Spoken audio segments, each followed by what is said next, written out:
What up, what up, what up? Welcome to the Words with Wade podcast, episode 115. I, of course, am your host, Wade Blogs, a.k.a. Mr. Quid Pro Quo, a.k.a. The... Wait for it. Wade Blogs. Ari is not here today, so of course we know, if y'all long-time listeners of the show, y'all know what goes on with Ari, so, hopefully she'll be back next week. But joining us live on location, I told you I'm going to start throwing it to you like the newsman on location. G is here, ladies and gentlemen. Shit. Shout out to everybody who's been going to the YouTube page, all the comments and feedback we're getting about last week's episode that we had the video for. Really appreciate all the positive feedback we're getting. Shout out to y'all. Make sure y'all subscribe to our YouTube page, Words with Wade, and we'll keep doing more videos and hopefully we have some more surprises for y'all. Got a lot of positive feedback. I was surprised, actually. I was really surprised, pleasantly surprised, so appreciate y'all for that. But without further ado, it's a late night here, so let's go ahead and get into what we like to call the rundown. The rundown. One day we're going to get that drop. I don't know when. I mean, it's been 3 years, so I don't know, but we'll get it. How about this? Uncut Nation, if you out there and you nice with the drops, send us a drop of the rundown. Do that for us. Do that. WordsWithWade@gmail.com. Bet. We got a Words with Wade rundown challenge. That's what's up. Yeah, that's what we need. Send us a rundown drop. I'm with that. WordsWithWade@gmail.com. Whoever it is, we'll shout you out. So we got a rundown challenge. Yeah. We get that. We got our own challenge. That's what's up. The Words with Wade rundown challenge. Maybe hashtag rundown challenge. We'll see. I figured out. That sounds good though. It's simple. Yeah. But let's www rundown challenge. Yeah, we got to tag our thing in it. That's long. That's super long. We'll figure it out. Yeah. I'll figure something. It is. Yeah. But let's get into it. Earlier this week, Forbes released their annual cash cleans list. Go over the top 5 really quick. Not surprising. Everyone knows who number 1 is. Hell, we spent the whole last show talking about number 1. Of course, it's Jay-Z with a Billy. Billionaire whole race to make it. Then we got the next quote-unquote billionaire, Dre with Dr. Dre with 800 million. Shit. Then of course Puff with 740 million. If you ever notice, since they've been doing the cash games for as long as I can remember, it's always been those 3 at the top, interchangeable. Yep. 1 year it'd be Puff, then it's Jay, then Dre, then 1 year it's Dre, then Jay and Puff. It's always those 3 at the top, interchangeable. Yep. That's why number 4 was so fucking surprising. Yeah, number 4 threw me off. I was like, what the fuck? But hey, number 4 was Kanye with 240 million. Which surprised me, but I'm assuming that's all for other people's projects because Kanye really hasn't done anything. I mean, he dropped the Ye album, which was trash. And his shoes, I forgot, everybody rocked the shoes. So yeah, depending on his deal with the Adidas and all that. And then we have, I think some of Kim's money spilled over in that. Oh, I agree. And that's what surprised me. Remember we were talking about this last week, kind of tangent. That's what surprised me about Jay's billion, is that's all Jay. There was like none. Beyonce has her own, 500 million or whatever. Mm-hmm. So I figured together they're a Billy, but no, they're saying like Jay is a Billy by himself. That doesn't surprise me though. Which is crazy to me. And then coming in, rounding up the bottom here. Drake with 150 million, which is not bad. I'll take that. I would too. Let me just. I fucking would too. I don't give a damn about the size of the pool. Yeah, I'm fine. I'm fine with being a little shark in that pool. I'm set for life. Fuck yeah. For life. So let's see who else we have rounding out this top. Let's just do the top 10 really quick. Well, that's Drake 5. For Ye. I'm actually at the web. I'm at Forbes.com right now. And they only cover the top 5. That's really odd. Plug. I know, right? Cut the check, nigga. Pay me, Forbes. Yeah, they only cover the top 5. Trying to mention myself on the list in a couple years. You know what I mean? Put me there. Okay, here we go. I'm not going to say the name of this site because it's not Forbes. But let's go to the top.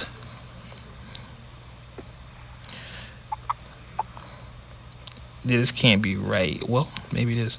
They're saying after 5 was Russell Simmons.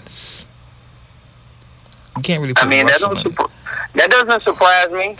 You can't really put Russell in. I'm pretty sure his finances got cut. After Def Jam, after Kimura. Yeah, that's exactly what they're saying too. They're saying Def Jam, Fat Farm, Agriculture, some other companies he have, Rush Communications. Yeah, who the fuck still wears Fat Farm? When the last time you heard about the Rush card? Exactly. Like, he had business endeavors, but they just haven't continued.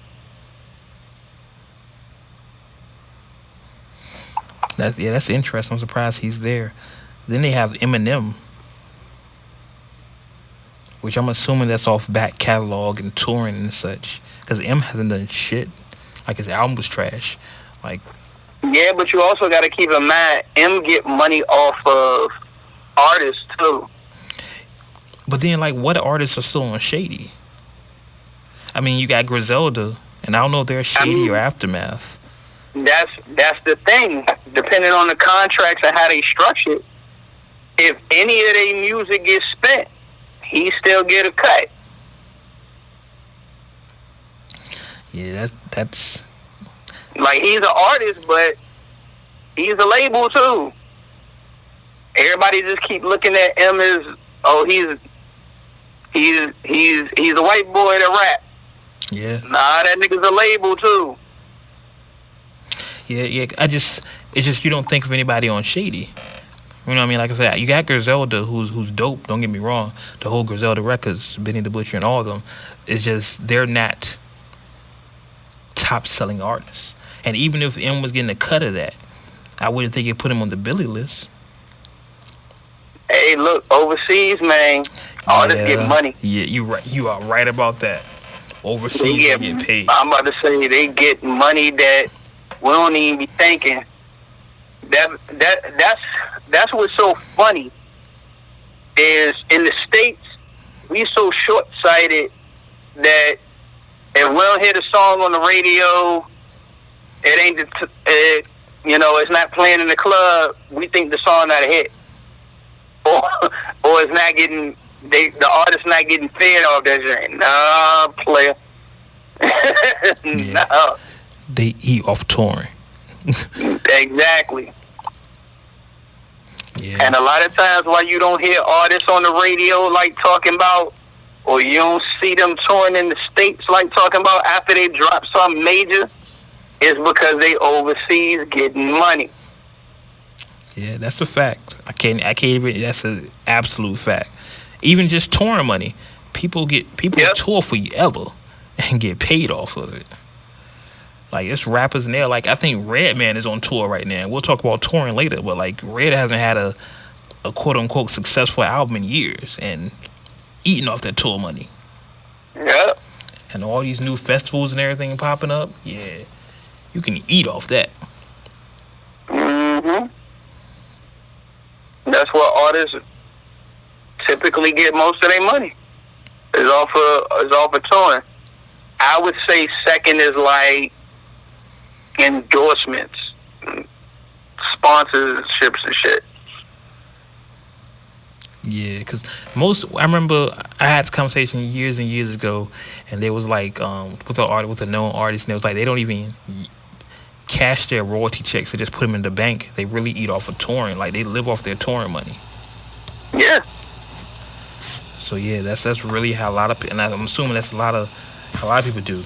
A lot of major artists do. Like touring money is their day-to-day money, and just what they get off the royalty checks just goes in the bank and they stack. I would assume. Yeah. Oh, well, just come in with the info. What's up, Just?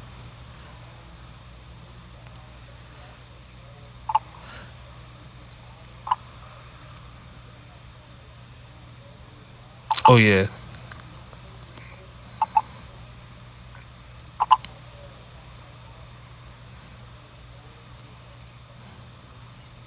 Hold on. Can the Uncut Nation hear you? Oh, you just talking to me? Cause they. Cause. Okay, well, what just told me, super producer engineer Just here, just told me that Eminem is the highest selling artist of all time. I don't care. We don't like yo. Nah, I don't like. I'm not gonna say that because Eminem stands. Get out my mentions. I see it now.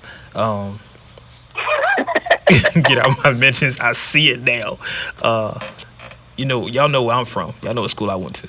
We don't gotta go into that, right? MIT, Outlaw University, all the good stuff. But yeah, just going off of the Forbes list here. Yeah, just going off the Forbes list here. It surprised me that Kanye was as he was, and Drake honestly was as low as he was, because I thought Drake had done more this year, so I thought he would be higher. I'm sorry, you said who? I thought Drake would be higher than 5. Well, not even 5, but with the number like 150 million sounds like a lot to me and you, but when you compare it to the top 3, he's way off. Yeah. And I thought he would be more. I honestly thought it was a big year for him. I thought he would have had more than 150 mil. And don't get me wrong, I'm not sneezing at 150 mil. Overstand me. I'm just simply saying in comparison. Because I'll take 150 mil any day. Any day. I don't know. Maybe he splurged on the baby. Yeah, maybe it was the jet. No, he got it for free, right? Didn't we talk about that? I don't remember. Oh, you talking about the plane? I can't remember if he had to put in for it, but I know it was kind of like a joint deal because he's like helping promote the company. Yeah. So that's Forbes top 5. Y'all can definitely check it out. You know, it comes out every year, and every year we go over it. And like I said, every year it's always those top 3. I'll be interested to see what happens when one year someone breaks that trio up. And I don't know who it would be. Like, I would assume it would be Drake. But if you look at... It's going to be Lil Nas X. That'd be hilarious. It's going to be Lil Nas X. Shout out to the young boy. 11 weeks at number 1 on the Billboards. Yeah, man. Hey, man, he's doing the right thing. Listen, I was watching, we on a tangent, I was watching a video or reading something. I don't remember where I got the information from, and I don't want to lie to y'all. They were saying that he had an interview where he sat down and studied the charts. Like, he studied the game, like, literally pen and paper, writing down trends and things. And that's how he hit his mark. You know what I mean? Like, he wasn't like a fluke. This was a whole plan. Like, some people might say he's a plant, an industry plant. But this is all deliberate. We'll see. His project dropping this month, so. But I haven't heard anything else from him. I would like to hear a second single from him. I mean, until the album drop, I don't think you're going to hear anything else from him. Yeah, I mean, that'd be smart. But I just think in the way music is consumed today, it'll benefit him to drop a second single because people really don't care about albums. You can buy singles now. Yeah, true. You know what I mean? I think the curiosity of whether he's a one-hit wonder or not is what's gonna make people buy the album. And I think that's the approach that they're using. Is like, you got Old Town Road out right now. That's at the top of the charts. Mm-hmm. If you throw another single out that don't hit right before your album drop, your album sales is gonna be in the toilet. Yeah, that's true. Because you can't So really. if you keep the next joint tucked, and everybody just buys off the strength of the single that you got out now, your album sales, streams, all of that have a better chance. And then just let the public decide what they want as the next song. Basically, like the ones people saying, "Oh, I like this song, I like this song, I like this song," and he just listening to his core fan base, and he released what they want to release. Boom, he got them locked in.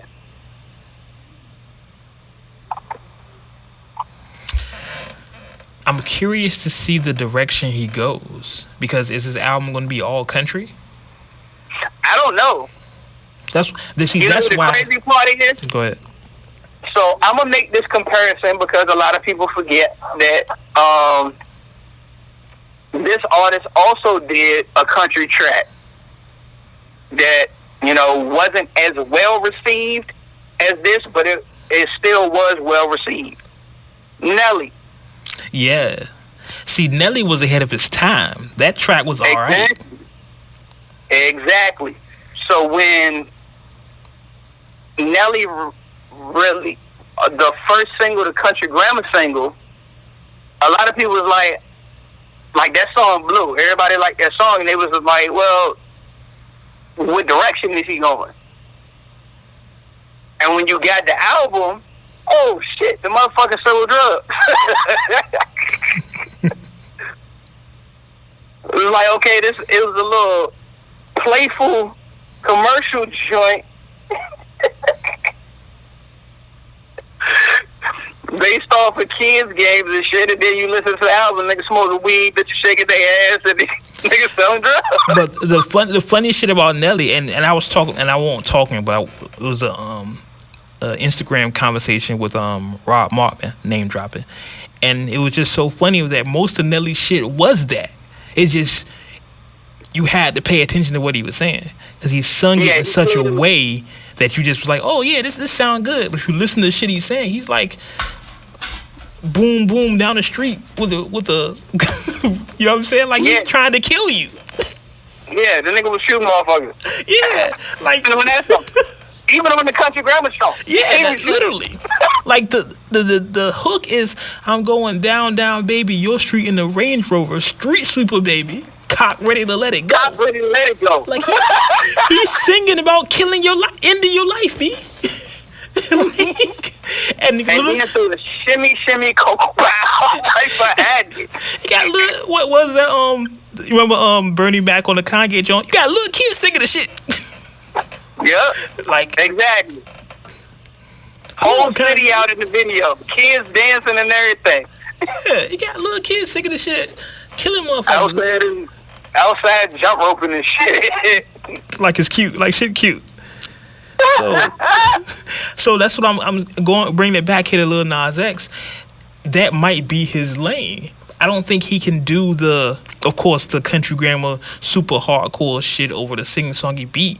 But I think it's going to be kid-friendly, the best way to say it, because he's a kid. Yeah.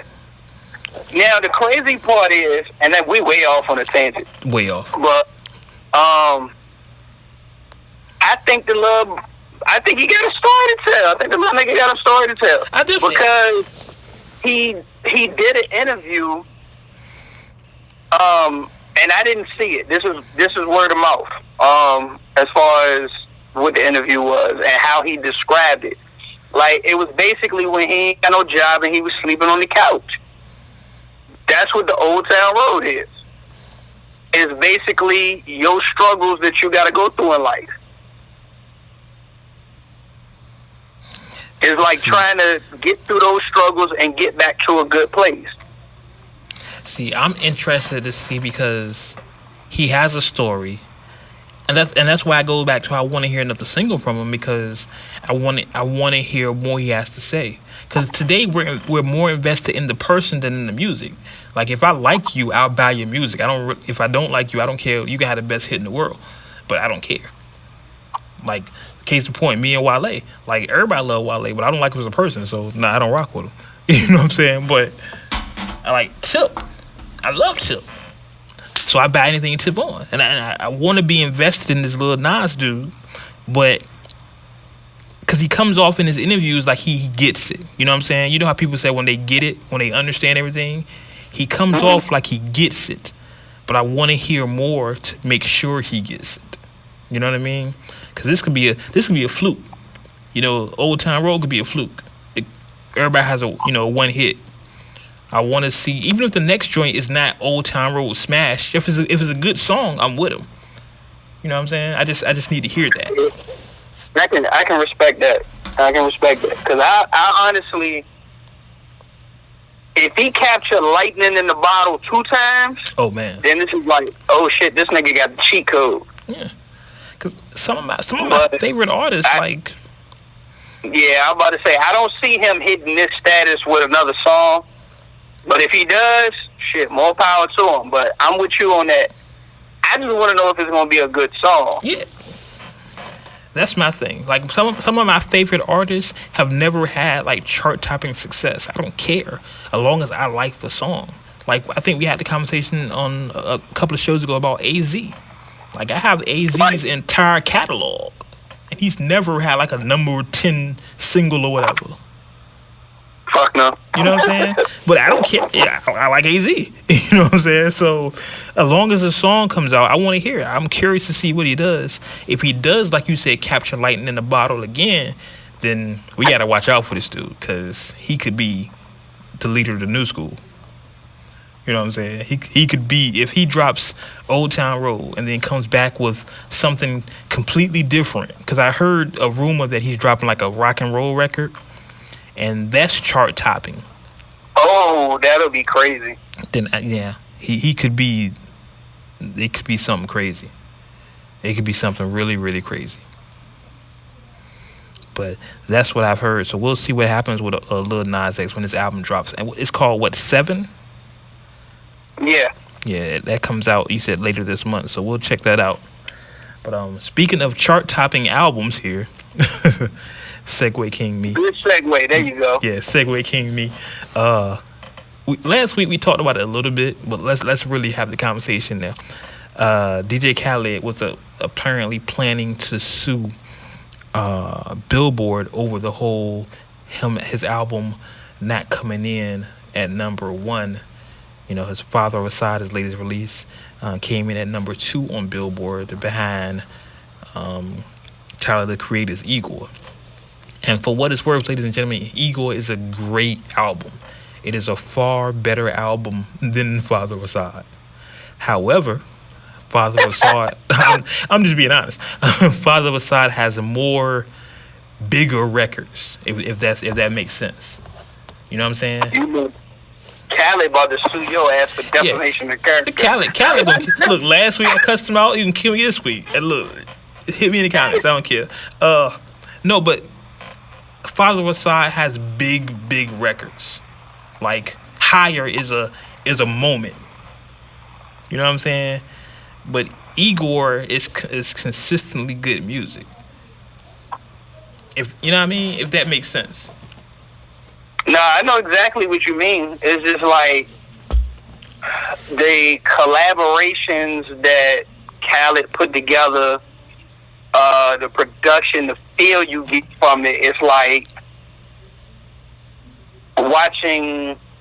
It's like an Avengers movie about to come out. Yeah. That's a good analogy. Yeah. And Igor is like one of the Avengers movie come out. It's like Iron Man. Yeah. Like it's like all 3 of the Iron Mans is fucking good. But it's just like the Avengers draws more of a crowd. Of course, yeah. People don't look for the backstory. It's just like, oh, I'm just gonna go watch the movie. They don't dive into what the actual story is to figure out how everything connects. And you know what? To take your analogy further, you're absolutely right. Father of a Side is kind of like Endgame in a way because it's everybody coming together to make one movie, you're not really invested in the individual. You're invested in the total project. You know what I'm saying? You don't never have to hear a Nipsey Hussle track to appreciate Higher. You know what I'm saying? Like with the Avengers, you don't have to see Iron Man to be like, okay, yeah, Iron Man's in this movie. But with Igor, and I've said before, I'm not a big Tyler fan, because the album is so smooth front to back. It's one of those albums, and I'll be really honest with you, you don't really have to skip too many songs. You can play the whole album through. It's a vibe. With Father Assad, it's like I said earlier in the Lil Nas X conversation. You can buy a single and be good. You don't have. It's not a playing the album from front to back is not a vibe. It's just a bunch of singles thrown together. It's a bunch of big records thrown together. That's what Khaled does now. And I think that's hurting him because you can buy singles now. I like Higher, so I'll buy Higher. I like the Nas joint, I'll buy that. I don't gotta hear the rest of that shit. Well, I mean, it's 6 in one hand, half a dozen in the other. Like, it's one of those situations where he gonna get money either way. Like, whether you want to hear the whole album or you just like a song off that, you still gotta buy it. And he knows that everything on there somebody's gonna buy, whether you buy it as a project or you buy it individually. Everything is getting bought. Right. So he gonna get bread across the board either way. And see the controversy, and I guess we got to update the story because more news has happened since him releasing he's going to sue Billboard. The controversy was he partnered with some company, some energy drink company. I don't know the name of the company right now, so forgive me, Uncut Nation. And they had it where if you bought their drink, it counted towards his album sales. Right, it was a bundle deal. Yeah. And I guess Billboard was like, nah, fuck that. That don't count. That's not music. You can't do that. So the way Khaled was acting, to me, it seemed like, because who sues Billboard? You know what I'm saying? I think the only reason he threatened to sue them is because somebody told him it would count. Right. Like somebody. Because the whole bundle shit right now is like, that's the cheat code. Yeah, exactly. That's the cheat code for music. Like, the major person who's been doing it is Travis Scott. Well, hold on. Before you go to Travis, you got to remember Jay-Z did this. Jay-Z started this trend. Remember with the Black album, he had the Black phone? Yeah. And then after that, was Magna Carta? Like if you bought a Sprint phone, it was on the album or some shit? Yeah, the album was on there. It was another joint. Like Jay, and he went platinum before the album even was released. And he was like, right. Jay cracked the code. And Travis... And that's basically what it was. Travis has been capitalizing on that shit, though. Yeah, Travis is the latest one, because this was the thing with the Nicki Minaj thing we talked about last week. Exactly. So that was basically his thing. After I read a little bit deeper into it, because initially, me and you both had a conversation offline about it. It was like, yo, that nigga's playing this up. Facts. But after I did a little more research and read into it, I could see why he was upset about it. Is because basically they told it was said that his didn't count, but Tyler the Creator's did, because he had a bundle package too. Like they counted his shit and didn't count Khaled's shit. So right. Khaled was like, "Oh no, fuck that." But see, I think what messed Khaled up is his bundle was with energy drinks. It wasn't anything music related. Like even if you go back to Tyler or even Travis, the bundle that Travis had was like merchandise from his show. You know what I'm saying? Like like T-shirts or something from his show. You get a ticket from his show. Yeah, he had T-shirts, keychains, and something else. Yeah, so it was music related. The energy drink don't have shit to do with Khaled. You know what I'm saying? I mean, unless they gave him a deal. I think that's what I really feel like. As far as like he's the spokesperson for it or some shit like that. I really feel like somebody at Billboard told him, yeah, that counts. That's good. And that's why he went on that move. And that's why he was so upset about it. Because he was like, yo, they told me I'm good and I'm not good. Because who sues Billboard? And then to go further with it, Billboard then announced earlier, Sunday, according to Karen Civil, KarenCivil.com, shout out to Karen, that's my boo in my head. Karen don't want none of me. I just be doing this, y'all. Shout out to Karen. Anyway, Billboard went back and adjusted it and then put him at number 1. Yep. So to me, just reading between the lines, and I hate reading between the lines because you never know how wrong you really are, because nobody ever say, yeah, you're right. It looks like somebody at Billboard told Khaled they would count. Then they lied. Khaled found they lied. He threatened to sue them and said, listen, what's his name in the accountant said it's a count. Now if y'all don't put me at number 1, I'm gonna tell everybody. And they fell for it. Yep. Because it's Billboard. Like you don't threaten Billboard and then they go with what you want. It's Billboard. You know what I'm saying? It's like a major institution. Like, to me, it's like Khaled won that in behind the scenes, not in court, but behind the scenes. Like they basically said, okay, Khaled, you're right. Yeah, because what I read is they're actually looking over the wording and all of that about the bundle packages to have a better grasp and general understanding of it, so that it can't be misinterpreted. What that says to me is that they figured out y'all cracked the code. Since Khaled want a bitch, we're going to change the code so that doesn't work anymore. Exactly.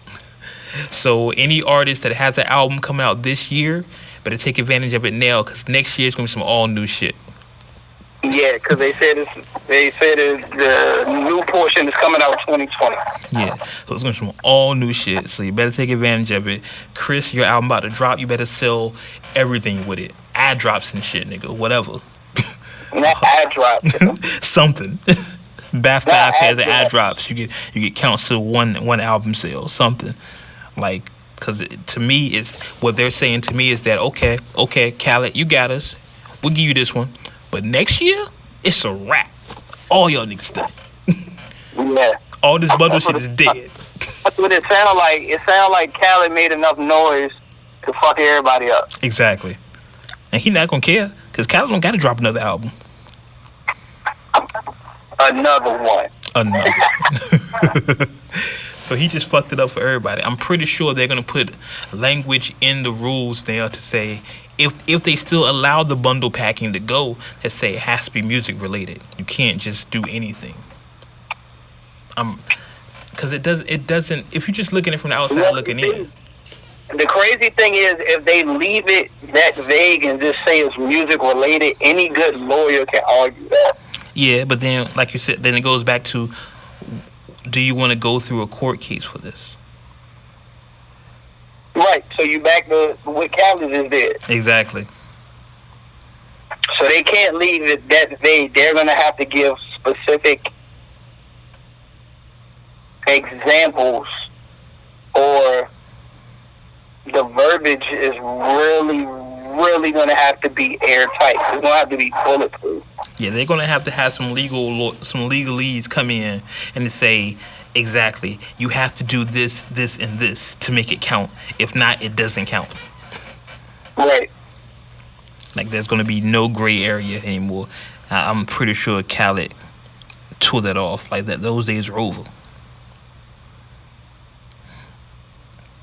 So we'll see what happens next year. I'm really interested to see what the new rules are going to be. I hope they leak before the year starts so we can go over them and see who's going to be the first artist affected by it.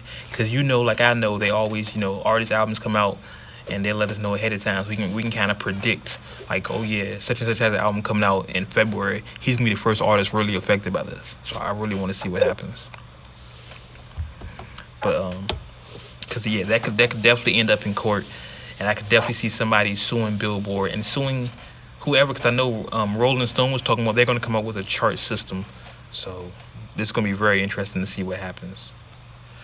But speaking of court, go ahead. I don't even think Rolling Stone should do that, truly. Yeah, I think that's stupid. Personally, and yeah, I'm just standing out there.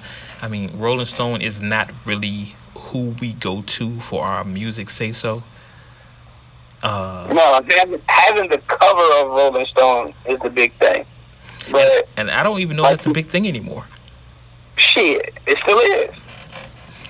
For our culture. No, maybe I'm just speaking for me. Okay. Because an artist having the cover of Rolling Stone, like, to me, that's dope. Yeah. It's dope. Especially when it's like an unexpected artist that just seem to be left. It's just like, oh shit, they paying attention. But then that's exactly like they're paying attention to our culture. They're not of our culture. So that's why I'm looking at it like, right. Yeah, whatever. You know what I'm saying? Like, I would expect someone from our culture to have a chart system. Like, if you said the Source Awards, for lack of a better name, no, better yet, if you said Uncut Magazine had a chart, and I would say, okay, shameless plug. I would say, okay, that's from our culture. They should know what I'm talking about. They should know what they're talking about. I trust their chart system more than Rolling Stone. You know what I mean? I would have to agree. That's all I'm saying. Like, it just feels like Rolling Stone chart system is going to be another version of Billboard. That's what it feels like to me. Yeah, I feel like it'll be skewed a little bit. I think it might. I mean, it may be like one or two off, but I'm almost certain like their top 10 are going to be the exact same records. You know what I'm saying? And that's not saying a lot, because I know that's saying a whole bunch of words but not saying anything, because good music goes everywhere. But I just think there's not enough variety in Rolling Stone's creative to make their chart impactful. You know what I'm saying? Right. We're going to listen to a bunch of 40, 50, 60-year-old white men tell us what's hot in hip hop. You know what I'm saying? Like, that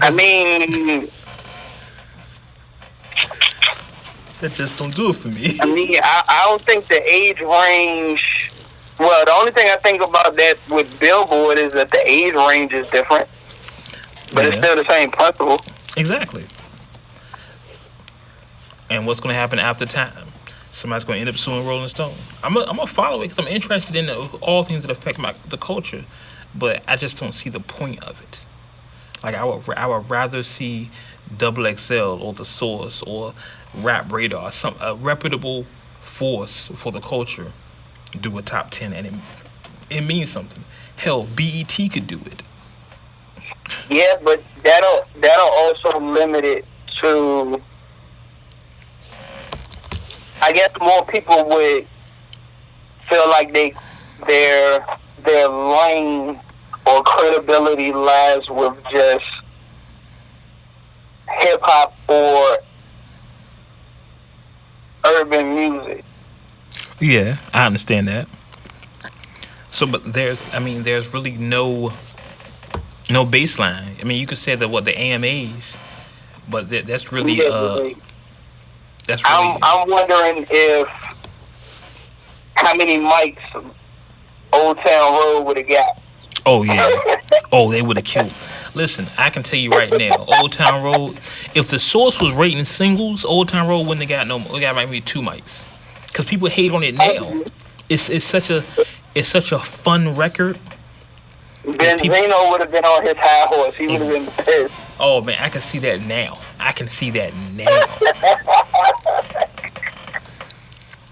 Benzino would have been hot. Yo, Benzino would have wrote a scathing article. David Mays and Benzino was like, "This is what's killing hip hop. This bullshit." Pretty much. I can definitely see that. But it's a fun record. Like, I think, and this is such a tangent we're having, I think hip hop has grown to the point where we have subgenres in the culture itself. I agree. And I think Lil Nas X is in his genre of hip hop. Change his name enough. Yeah, I mean, we had the story about he thought about changing his name, but I think what happens, and it kind of the same thing with me, when I came up with the name Wade Blogs, you brand it. That's your brand. Yep. And even when you want to change it, you're like, well, I can't change it now because that's what I'm known as. Yep. So I don't think he can change it, but I would like, I would like him to change it, but I just don't think he can at this point. That's his brand. Yeah, this is how, I mean, beyond Billboard, how many weeks he been on it, it's two things that really let me know how big that fucking record is. One, I was at field day with my kids, and the DJ played that shit, and I saw an entire elementary school just explode. Every single fucking child on the playground started singing that shit, doing the shoot, doing the floss, all of that shit. And I looked at the DJ like, what the fuck? And he looked at me, he said, this is the 6th time that I've played it today. Mm-hmm. And it's been the same reaction every single time. So I'm like, okay, it's like that with little kids. This week, matter of fact, it was yesterday, I was in the fucking grocery store.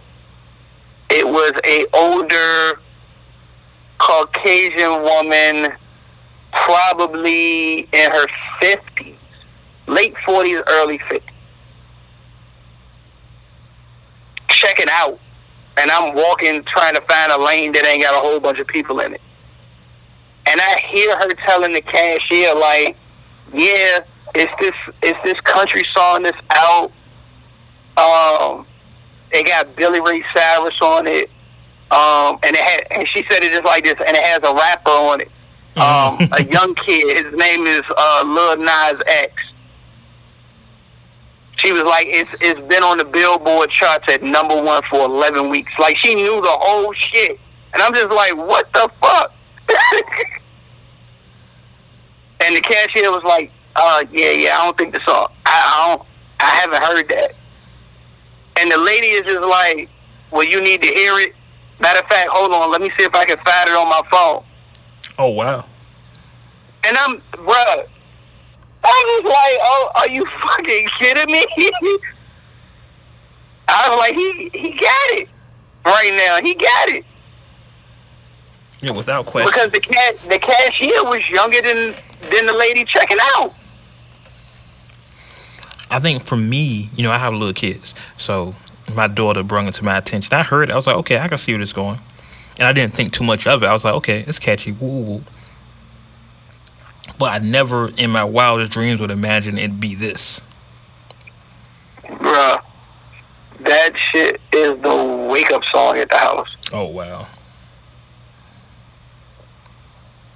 My 4-year-old goes on his tablet and goes to YouTube. And you know how you getting ready in the morning, you want to hear some music while you brushing your teeth, taking a shower, whatever, you put some music on?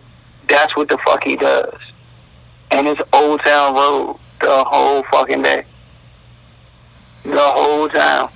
Mm-hmm. Until we in the car. Like, he takes the tablet to the car. And I speed away from the house to get him out of Wi-Fi range. So the song cuts off. I promise you, I hear that shit at least 5 times every morning.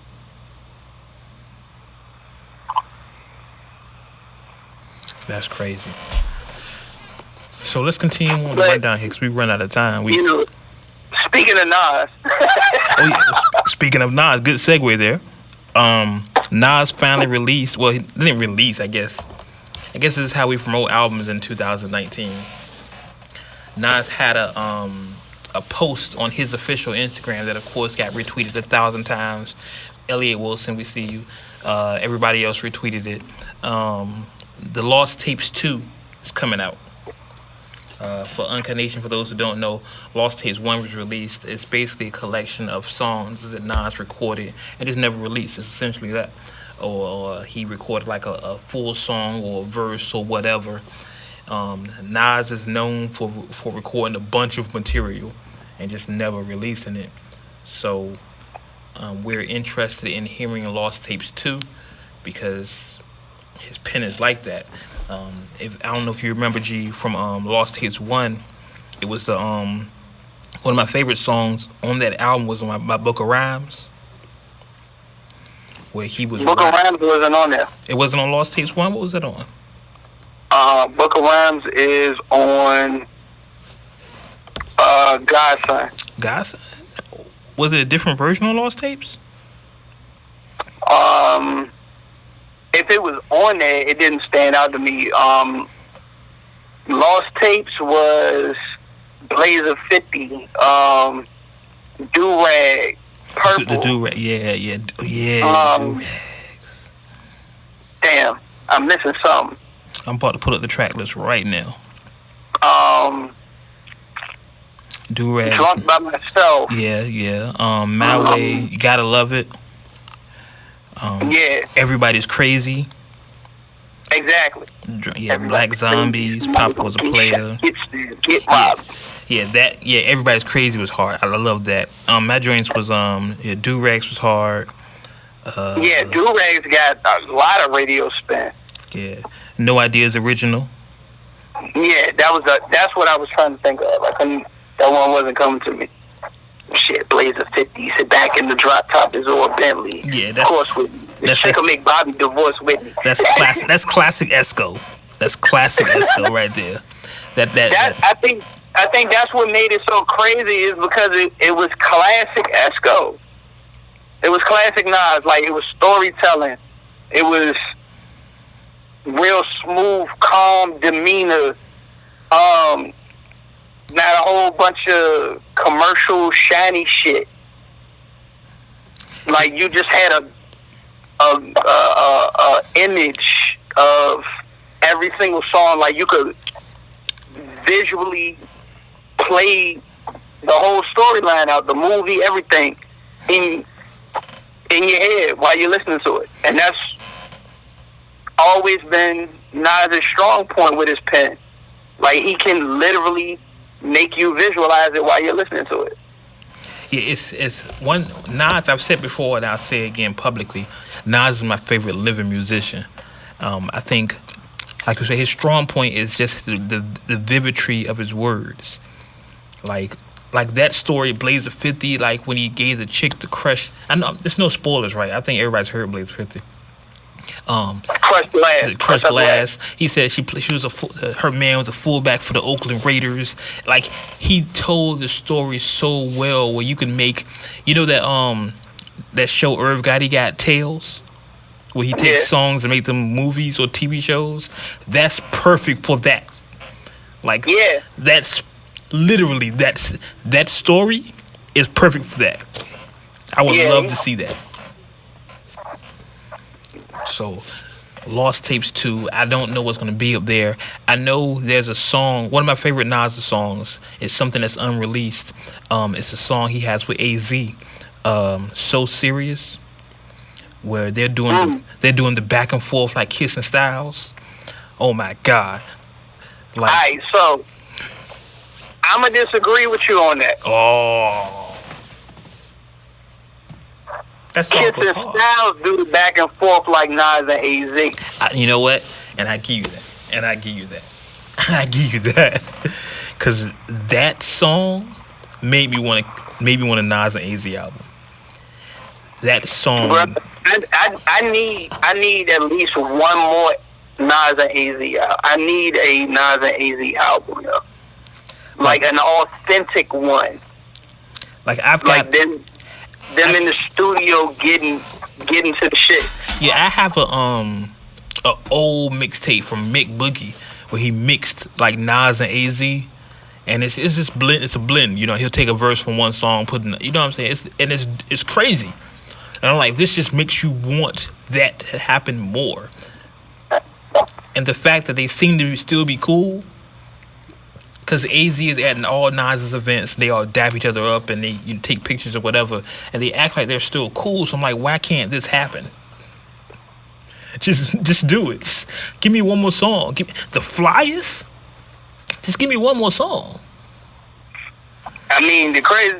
This is the funny part. I like the Flyers. The Flyers was so hard. But see, look.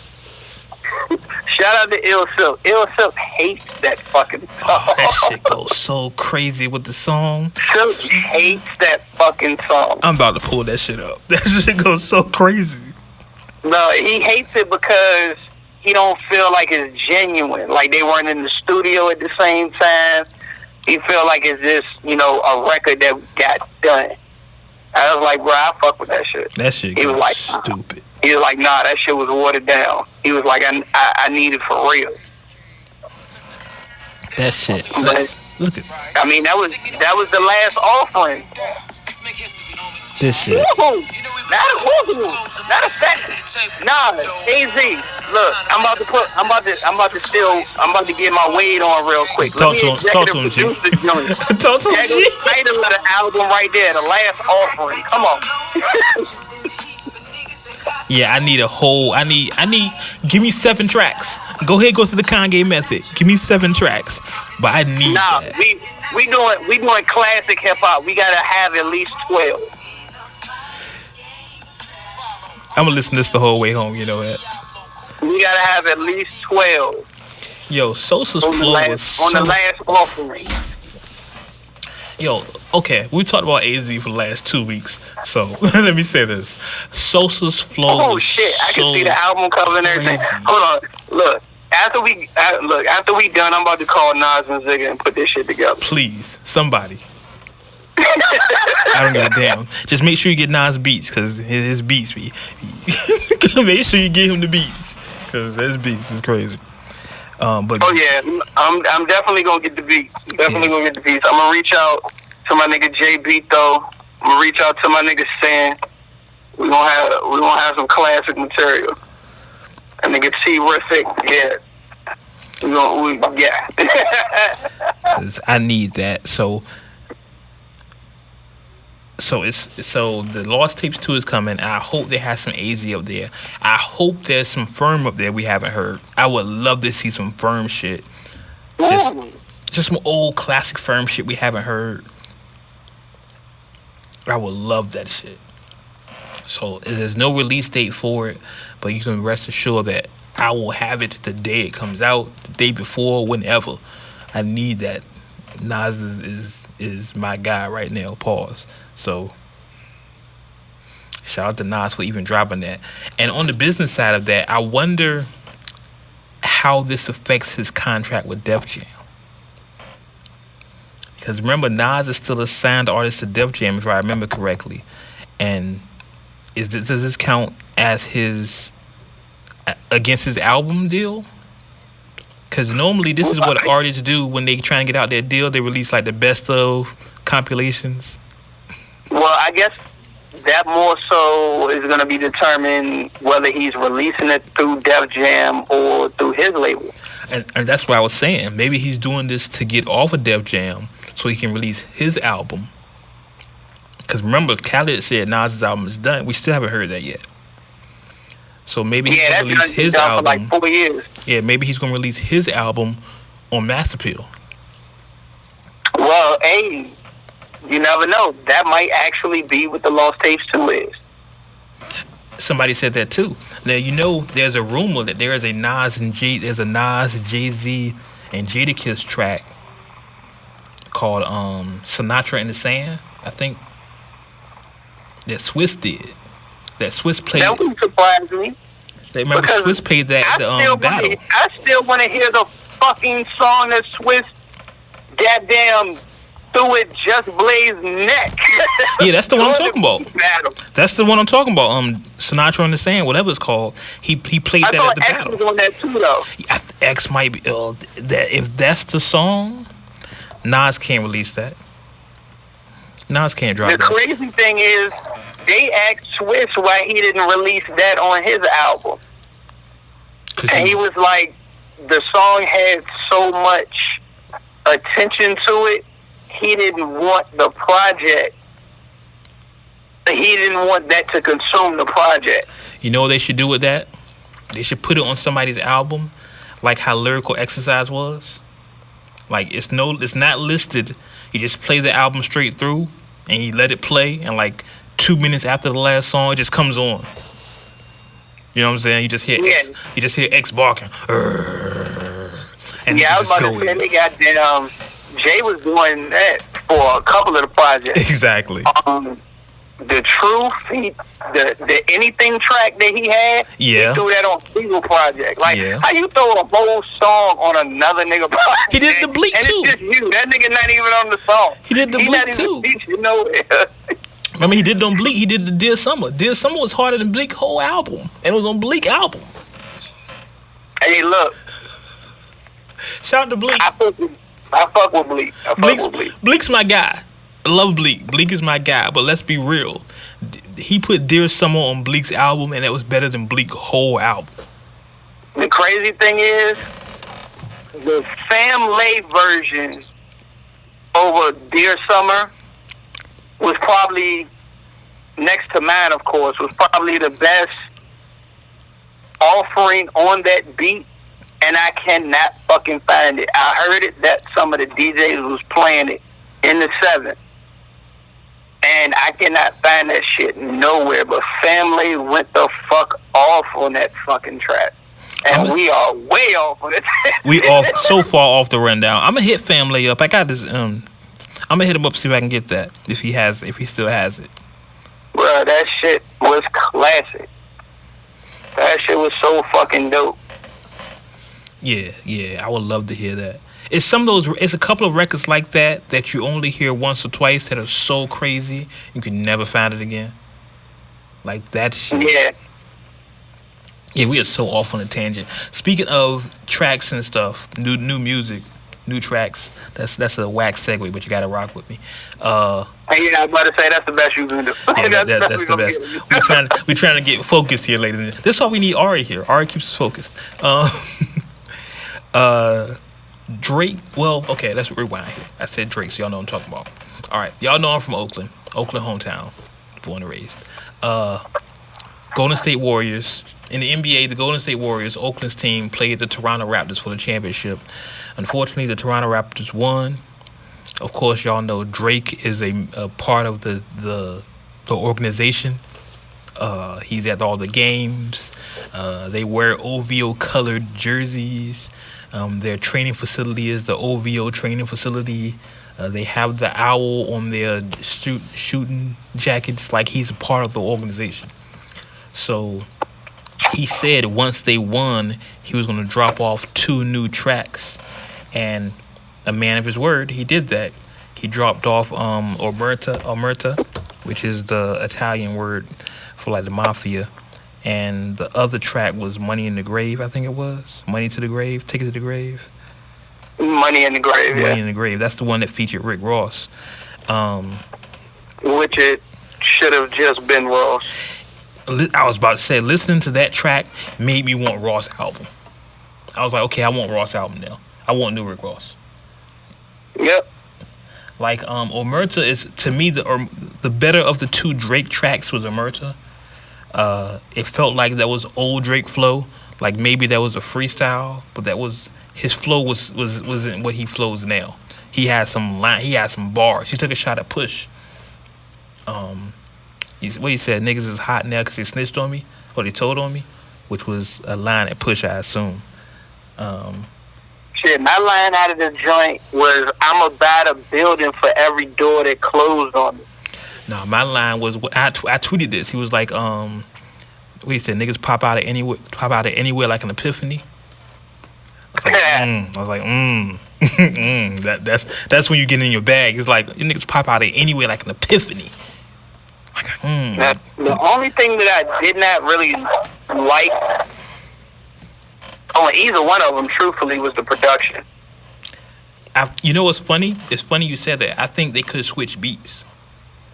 Like put the Omerta beat on Money in the Grave and the Money in the Grave beat on Omerta, and it would have sounded better. And I was on my YouTube studio today listening to the show. I was listening to those songs, and I was like, yo, they sound like if you would have switched the beats, they'd have been a lot better. Probably. But I feel like... but overall, truthfully, I wasn't impressed by either production on either song. I just feel like... Rose definitely sounded better over the production for Money in the Grave. Yeah, and of course, that was going back what you were saying earlier. That was a mailed-in track. You can tell they weren't in the studio together. Ross sent his verse and was like, here you go, boom. But Omerta, to me, it sounds like if it was a part of a freestyle, or like maybe he wrote it down, or maybe he totally freestyle, but because his flow is completely different there. It's like you can hear in his flow he's searching for words. You know what I mean? Exactly. So I like that more. It had more punchlines, of course, but I think I felt that more. That was the standard. It had more authenticity. Exactly. Just a bunch of shit talking, and nothing wrong with that. Ain't nothing wrong with that. You know, you just want to chill. And what I don't get is how the reporters interviewing Drake like he played in the game. Like, the reporters were talking to Drake. So, Drake, how does it feel to win? All I know is, like, first off, Drake, you sat in the sideline. Relax. Like, they're interviewing him like he's part of the team. I mean, he got his Spike Lee on. He definitely on the sideline. 1,000%. And it's worse than Spike. Like, he's carrying the trophy around. Like, he's part of the franchise. It's so crazy. He's like the mascot. That sounds about right. Like, that's how it really feels. He's like the fucking mascot for the team. And then, well, to top that off, Dreamville released 2 tracks. They released Down Bad and Got Me. Yeah. And the thing I felt about the Dreamville tracks, and G, you tell me if you're on the same page with me. We normally on the same page with me on these things. A lot of people want to compare Dreamville to TDE, and I get it because they're both current. You know what I'm saying? They're rival teams as it was. But to me, Dreamville feels like the Dungeon Family. Feels like who? Dungeon Family. Like Dungeon Family, like Outkast, Goody Mob. You know what I'm saying? Cool Breeze. That's what they feel like to me. And maybe it's because they're kind of from the South, but that organic vibe they have, it's not TDE. It's not Rockefeller. It's not Rough I wouldn't Riders. extend it to all of Dreamville, because some of the artists don't fit that mold. But I see where you coming from, because I've said it before, you know, in different conversations. Earth Gang is basically, in my opinion, a newer version of Outkast. And I think that might be why I have that comparison. Because if you listen to, Down Bad, I was literally just listening to that when I parked the car. The flow is really, and like I say, it may be just attributed to that they're from the South. Like, a couple of them from Atlanta. You know what I'm saying? Like, North Carolina. North Carolina's not really the South, but, you know what I mean? It's the South. That flow, I can't attribute it to anyone else. I can't say it's TDE. I can't say it's Rockefeller. I can't say it's, you know what I'm saying, Rough Riders. The closest camp it would be for me would be Dungeon Family. Yeah. Now, of course, they don't have the production credits. They don't have a Sleepy Brown. They got Ari Lennox. And her project is great. She's dope. I like Ari. Yeah, her project is great. But I don't see, and just to put it the head to head, I don't see the I don't see them winning head to head against TDE. And I know I'm Team TDE here, and I'm not saying it being biased. I just think TDE's roster is crazy. And maybe Dreamville will become that. But the funny thing is, I've seen a YouTube vid where they literally compared and matched each artist up. And for the most part, their roster matches up. But I will say this. I feel like TDE's sound and their approach to certain songs is larger than Dreamville's right now. I think because they've had more commercial success. Like, I think with TDE, they're aware of who they are. And Dreamville is trying to get to that point. You know what I mean? And that's nothing. Once again, it's nothing taken away from Dreamville because I like Dreamville. And because if I have to pick, I'm picking Dreamville. That's just me. Right.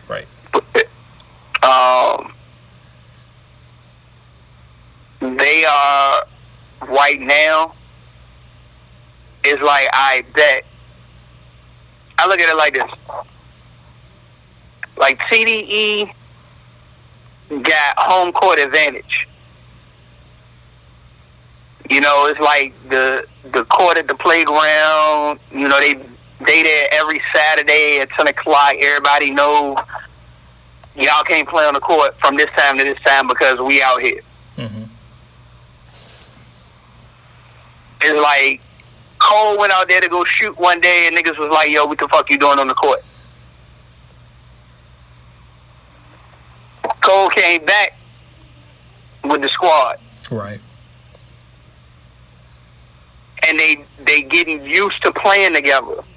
And they finding out each other's strengths and weaknesses to figure out how they can mature their sound. Not even just so much to compete with TDE, but just to put their sound and what they're doing to the forefront. Like, I honestly believe that's more of Cole's mindset, that he believes in his artists and he's trying to get them to a certain plateau. The competition with TDE and the comparisons is just, you know, either the side bonus or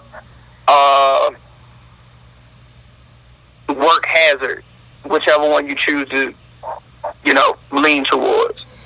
You know what, though? You make a great point because I think they are just figuring out how to play together, for lack of a better term. This is of course, the first TDE compilation. Well, not TDE, the first Dreamville compilation. So they're figuring out each other's strength. They're figuring out, hey, he's good at this, she's good at this. This is the third one. This is the third one, but they got new members. Right.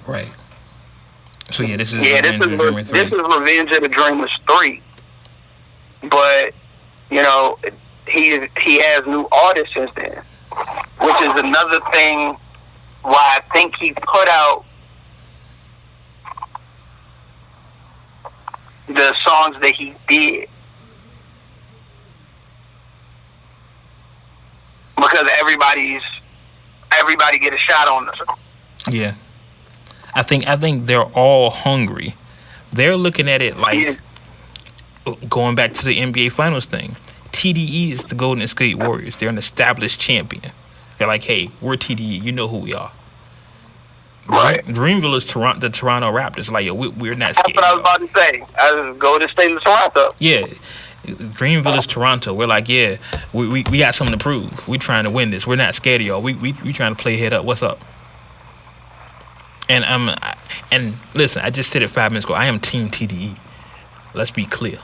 But I think next year, 2020, if Dreamville plays this right, that can be their year.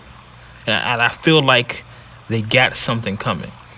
I feel like Cole is calculated, and he wouldn't do this unless there was coming out. You remember how back in the day, labels would have, like, you remember Rocktober? when like all the Rockefeller artists released the album the month of October. Yep. I have a feeling that's what's coming up for Dreamville.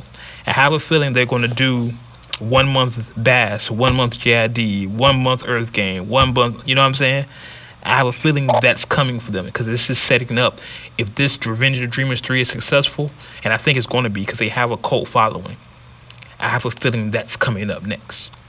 Yeah, I'm about to say, like, keep in mind, Cole started the year off with Middle Child. Exactly. And then, what was the freestyle? Was it Best Album of the Year freestyle? I forgot what it was called. Yeah, I think it was Album of the Year. Yeah, Album of the Year freestyle. Those two joints, and then Camp kind of goes quiet. You know, Jay he's dropped a couple of singles off the DiCaprio 2 joint. He's dropped some videos off of that. Right. And then it was he was ready to go at Tory neck. He wanted that shit. Yeah, he definitely wanted that smoke. He wanted that. He wanted all the smoke. That nigga was a carburetor for the shit. He wanted everything. And some of the features Earth Gang has done. And then Ari had the big hit with the Shea Butter joint on the Creed 2 soundtrack. Right. So it's literally like it's this year, like you said, it's pieces being moved on the board this year. Exactly. To put each individual artist in whatever lane they need to be in. Right, because you drop something like this to set up something. It's an alley-oop. You know what I mean? You drop this and hope the people that are not exposed to Dreamville, the rest of Dreamville, will be exposed to them through J. Cole. Because J. Cole's the headliner. He's Kawhi Leonard. He's the star of the team. Right. So you go to the team, you go to the game to watch him, and you're like, oh man, Bass is nice. Oh, JID is nice. And then you parlay that into, oh, JID album is coming in February. I got to get that. Yeah, it's like literally he on the court. All right, y'all coming to see me. Y'all gonna double team me because y'all think that's where we at, and I'm gonna pass the ball and watch this nigga score. Exactly. And then it's just like, oh shit, he shot that bitch from deep. And then, all right, we in the clutch right now. Shit, we down by 4.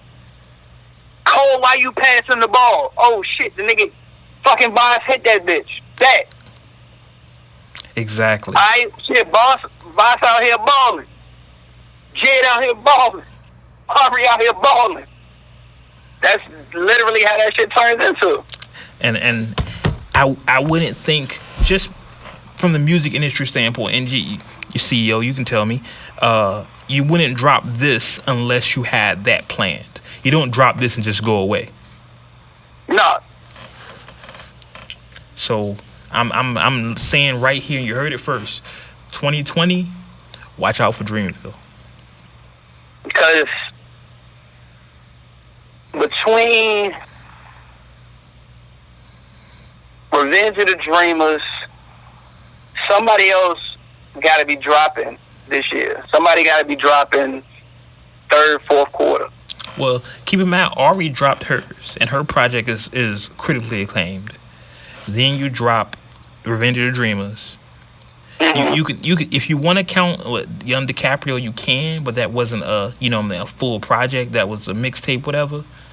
So it's either gonna be bad. That can be, and that didn't even come out this year. Good point. It's just getting more attention recently. That's why I said probably 3rd, 4th quarter. I wouldn't be surprised. Matter of fact, I'm gonna call it. I'm gonna say it's Earth Gang. I'm gonna disagree with you. I think it's Cole. I think Cole's coming 4th quarter, because 4th quarter is for the big dogs. You don't put your first release out in the 4th quarter. Hey, but see, Earth Gang got a cult following too, though. Yeah. It might be. You might be right. Because as we found out last year with the show, like those fourth quarter rules we grew up on kind of are not the same.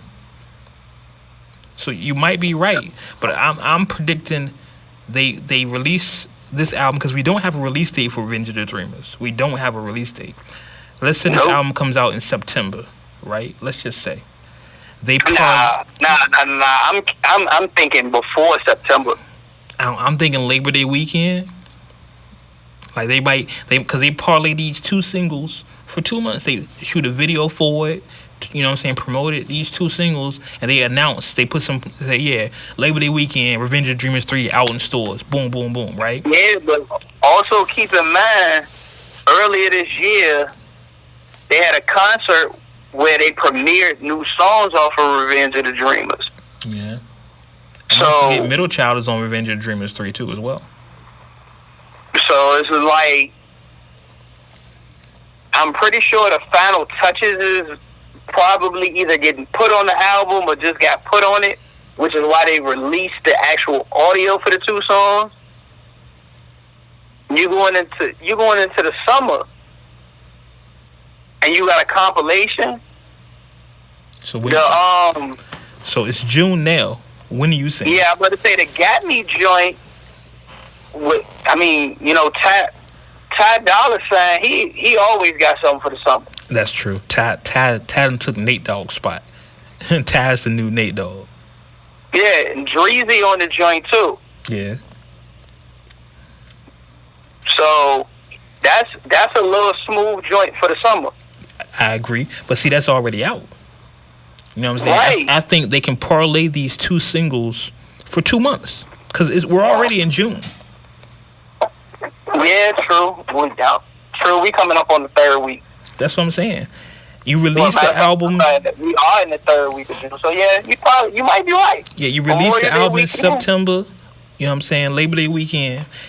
You tour and promote that album for the rest of the year, and I said like March of next year, you start to hit the ground running, and you drop Bass album. Boom. Then after that, JID album. Boom. You just start dropping albums and just take over the year. You have the roster is thick enough where you can drop an album a month or even every 2 months, and just it'll probably be spaced every 2 months. Yeah, because you want to get the other artists room to breathe, especially new artists dropping their first projects. So you could really do it now. I'm not in marketing, so Cole, holla at me. You could really do that and take this shit over. We done put their whole campaign together. Look, what Hov said, a CEO man, that marketing plan was me. Cole, holla at me. I got you right now. You got the whole year. I got you. The whole year. This is what we gonna do. I'm telling you, just take the whole shit. It's I laid it out perfectly. Why not? But let's continue on here. We gotta get out of here. I'm about to say, nigga, we was probably like an hour and 30 minutes or yeah, probably. I did want to talk about Chris Brown announced his Indigo tour off his new album Indigo. The Indigo tour, which features Tory Lanez, Ty Dolla $ign, Joyner Lucas, and Yella Beezy. Tour dates are up on the site. Nicki Minaj was announced to be a part of the tour. Then she announced she's not part of the tour. Then I don't know what's going on with Nicki. Nicki can't find her footing. I'ma say it. Don't nobody else want to say it. Nicki can't find her fucking footing. I think she just changed her management. I think you're right. I think she's trying to find her space in the quote unquote this hot girl summer. She's trying to find out where she fits, because the Nicki Minaj attitude that we're used to doesn't work anymore. No. And I think she's trying to figure out what works in this climate right now. She really has to reinvent herself while still keeping the bars. what she needs to do, she won't do. And I believe, no, me and Jess was talking about this off the mic. What Nicki needs to do, she won't do it. But she needs to get on the track with like Meg Thee Stallion or somebody to say, because remember, Nick doesn't do tracks with other females. So she needs to throw that away. She needs to say, well, I did the track with the new chick, Meg Thee Stallion. So you can stop saying that. You know what I'm saying? She's not going to do that. But she needs to. I'm about to say, that'll be the crazy thing. Like, that would be an obvious strategic move for her to, kind of gain an inside track. And it's crazy to the point that from allegedly how Nicki treats other females, talks about other females, or just the rumors of how she treats people around her and people she come in contact with. Yeah, she might be on the island right now. I think you're right. I think Remy first alleged to it, and I think it's coming true. Like, people are seeing Nicki for the person that Remy said she was, and then she goes through that shit with Cardi, and it's just like, we don't like you as a person. Now, she has her fans, she has her barbs, and they're gonna buy whatever she buys. But the rest of us, the outside looking in, are like, okay, yeah, you can rap, but you ain't shit. Like, you're a bad person. Look, and I think that counts. I'm still at the Monsterverse. Oh yeah. She still ain't topped the Monsterverse for me. I don't think she can. Like, that verse might have been the greatest verse of her life. Alright, well shit. Okay. Now Cardi's still not. Cardi's still spitting. Well, I mean, you got to look Cardi sideways too, because Press. Cardi told me. Well, Nicki did say she's dropping a new track this Friday called Megatron. I'm curious to see what that's about. Now I say that, but I'm not gonna rush to it. Like, I'll hear it when I hear it, and I'm sure we'll talk about it next week. But I have a feeling it's just regular Nicki Minaj shit. I agree. From the behind the scenes, like 30-second clip, she's in the knee-high boots, ass out, walking to the Lambo. Yeah, we've seen that movie before. Exactly. Like, and I would hope, Nicki's disappeared from social media, from the public consumption for a while. I would hope her sabbatical, her self-imposed sabbatical, will make her reevaluate things and be like, you know what, I've done some things wrong. Let me go fix these things. So let me move in a different direction, because I'm not winning the way I am. But she could be like those people that never think anything's wrong. You know, those people that are always the same? Like. I'm gonna go more with that. Yeah, she thinks she's not doing wrong, because in her eyes, in her head, she's winning. So it's everybody else's problem, not hers. No, she's not. She's really fucking not. So we'll see what happens. And like I said, I listen to it. And Barb's Don't Kill Me, I'll listen to it. I like Nick. You know what I mean? I just think the character of Nicki Minaj has run its course. She got to reinvent herself. She need to go back to the Smack DVD Nicki Minaj or something, because this character she's playing has run its course. It's like wrestling. You know, it's just like wrestling. Like, you can come out and be The Rock and be all smiley and goofy face, but at some point you got to make a heel turn and be a villain. Nicki has to do the opposite. She came out as a villain. She need to say, you know what, I'm not that person. I'm somebody else. Let me show you I'm a good person. Yeah. I did want to mention, before we get out of here and see what's streaming, Nipsey Hussle. And I talked about this I called this. I want to toot my own horn because I called this. I said last week on the BET Awards, going to do something for Nip. I said that. And it was announced this week that the BET is going to honor Nip's humanitarian effort with a special award. BET Awards air this week, Friday, June 21st, by the time y'all hear this. So I'm really happy they're doing something for Nip. I hope they have Lauren there, and I hope they get Khaled and John Legend out there on the piano and make everybody cry and go to church. Cause John Legend can hit the notes. He can like, oh.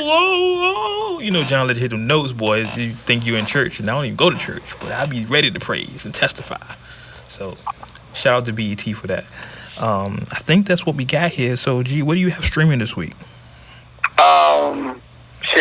Before we get into that, real quick shout out Missy Elliott. Oh yeah, that's right. My fault. You're right. VA Zone, of course. Missy Elliott was inducted into the Songwriters Hall of Fame, which she was the first woman ever, or first female rapper ever inducted to the Songwriters Hall of Fame. So shout out to Missy. And also, now that you bring it up, earlier this week was Tupac's 48th birthday. That's crazy. Yeah, I know, right? 48. That shit don't sound right. Yeah. So shout out to Tupac. I didn't post anything on social media because I do it every year, but I did want to mention that because, you know, y'all know who I am. MIT, Outlaw University, you know, all that good stuff. I'm gonna say with streaming is a little light. I ain't gonna run down the whole list because we've been here for a long time. I'm just do 4. Let's see, Polo G, Die Legend, Denzel Curry, Zoo, Slow Tie, Nothing Great About Britain, and just how it came in, and he always seemed to be surprising, even though he's corny to me. I end up liking his music. Tiger, legendary. Right? Yeah. And I know that's like a couple weeks. He dropped. I think he came in the charts like at number 7, number 9, something like that. Yeah. I'm hearing good things about that Denzel Curry though, so I gotta check that out. I'm hearing that's a good album. Yeah. Tiger makes big records too, so he comes off super corny, but I'm about to say he's just corny. Yeah, but you know he's fully independent, so I think that's dope. And you can't knock him for that. Like it's one of those things. It's like damn, it's corny. It's like.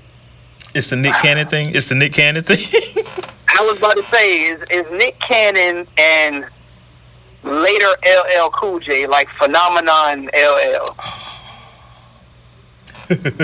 You know, I used to like LL. Like, LL was my guy. Something like a phenomenon. Something like Nah, you remember like, Headsprung LL? Exactly. Cause they were big records for him, but it's just like, yo, come on, this is definitely not I'm bad or Mama said knock you out. Yeah. Cause on Tiger, on this album is Taste, right? That song he got Taste. Yeah. So that's his big record right there. Tiger keep a hit. Like he had Rack City. Tiger will keep a hit on you. Yeah. Yeah, he'll definitely have one on the charts for you. Yeah. And like I say, he's 100% independent. So shout out to Tiger. He getting all that money. That's all him. He don't got to cut it with nobody. So shout out to Tiger. I like it. That's California hustle right there. I like it. You know, I'm with it. Anything else we got streaming? Nah, I'm gonna keep it. I'm gonna keep it there. Okay. I know we talked about earlier off the mic. We talked about Future album drop. Save Me. But I'm not hearing good things about this album. I ain't got nothing for Future. I will say I heard that he sampled one of Ciara's songs or one of his songs, which I think is just petty. I think it's hilarious. But I don't know. All right, so ever since their breakup, it's like it seems like his focus is more on being petty with her than moving the fuck on. You know what? I've said this to somebody before. Future's acting like I can't believe I can't get my bitch back from this corny nigga.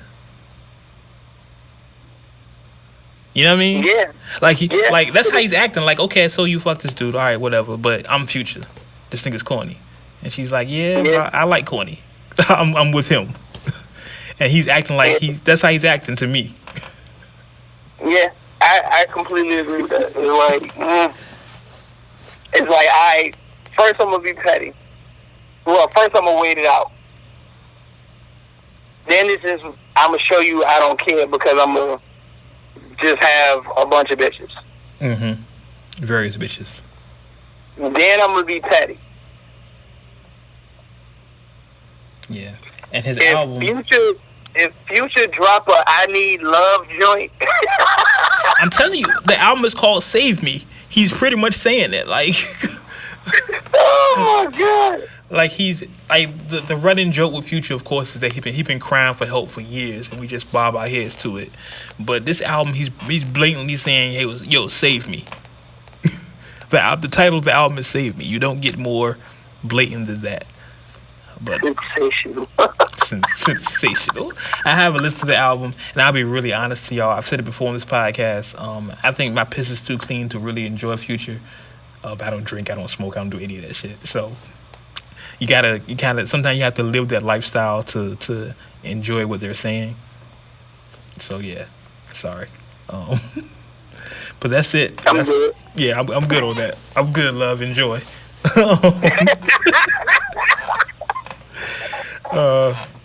But yo, make sure you follow us on social media. That's our show. Hit up on Instagram, Words with Wade. Follow the YouTube channel. It's up and running. We got things up there, special surprises and things coming. So please go to our YouTube channel. That's Words with Wade. Ari will be back next week. We have a couple more surprises for y'all. Just follow us on social media, man. You know what it is. Words with Wade. Anything else, G? Nope. All right, so like we always do about this time, as always, you may agree with what we say. Mm-hmm. You may not agree with what we say. Okay. But one thing you can agree with. What's that? So we keep it uncut. Uncut. Until next time, y'all. We catch y'all on the internet.